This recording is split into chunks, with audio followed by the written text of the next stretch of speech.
When Muhammad went to Medina, he instructed his followers to observe Ashura as a holy day of fasting, as well as to pray towards Jerusalem.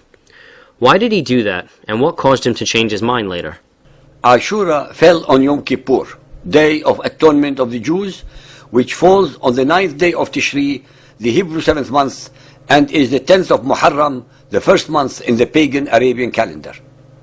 All the ahadith pertaining to the first 16 to 18 months of Muhammad's sojourn in Medina agree that he emulated the Jews both in their fasting on that day, as well as directing his followers to pray facing the direction or Qibla of Jerusalem. Sahih al-Bukhari 3.222, narrated by Ibn Abbas.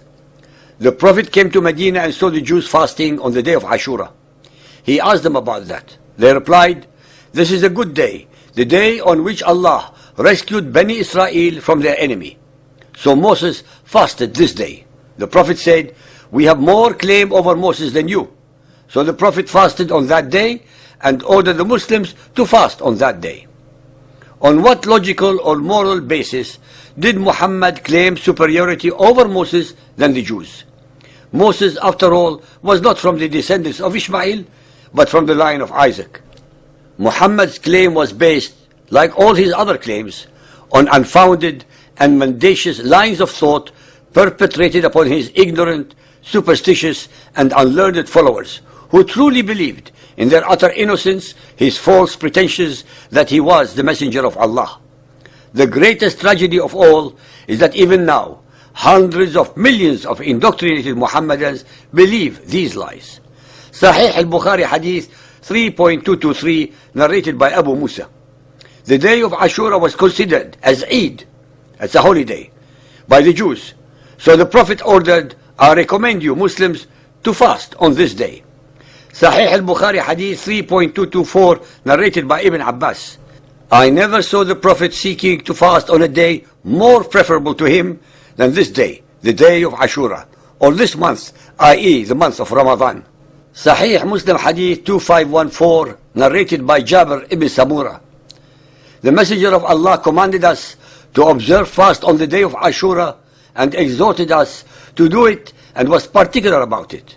But when fasting in Ramadan was made obligatory, he henceforth neither commanded us nor forbade us, nor was he so particular about it.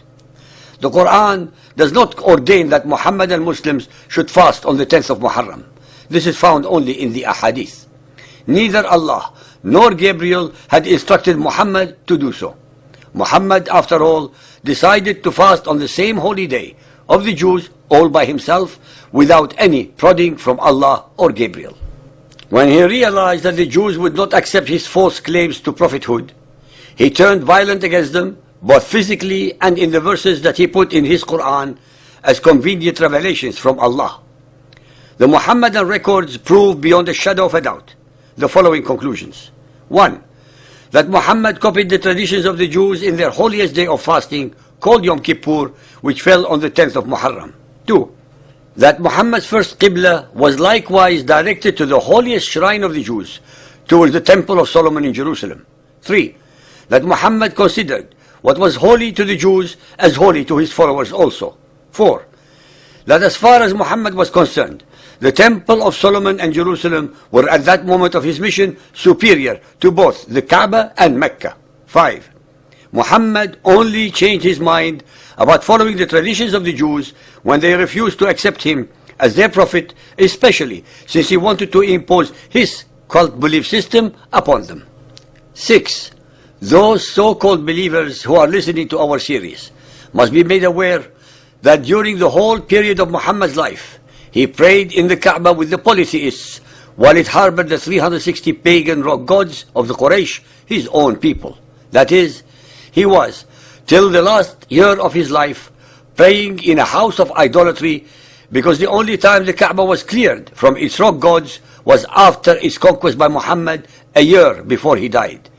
From the point of view of monotheism, he was an idolater. 7. Moreover, we would also like to point out to the so-called believers that Muhammad was opposed primarily by his own people, the Quraysh, and rightly so, since it was he who was attacking, insulting, humiliating, and denigrating their religion and beliefs. It was Muhammad, after all, who initiated the war against his own people and not the other way around. Can any follower of Muhammad of today tell us what would happen to any Muhammadan who would attack Islam in public in any Muhammadan state? In fact, the Quraysh were wrong to tolerate Muhammad's aggression against their beliefs. Their act of mercy cost them in the end their subjugation to his cult.